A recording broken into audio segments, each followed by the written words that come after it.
अस्सलाम वालेकुम नाज़रीन, मैं हूं नुमान पाशा विलास की जानिब से। आज मैं घर खाने के लिए जो गंदम है वो चक्की पर लाया हूँ, इसकी सफाई करवाने के लिए, इसे छिलवाने के लिए।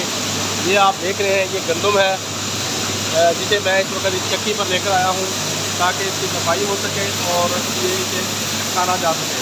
तो ये देखें, ये गंदम जो है ये इस वक्त ज़बरदस्त ही साफ़ होकर आपके सामने आ रही है। इसमें जो धूल मिट्टी है वो भी सारी उड़ चुकी है। ये देखें,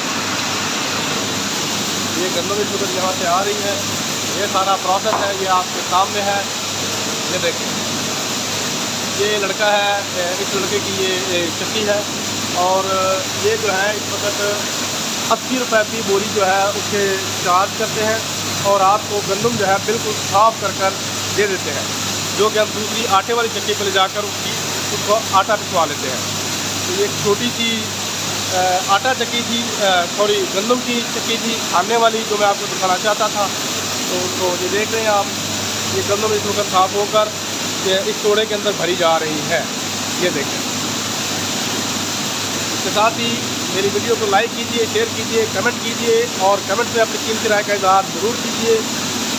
मेरे चैनल को सब्सक्राइब कीजिए। इसके साथ ही इजाज़त दीजिए। अल्लाह हाफ़िज़।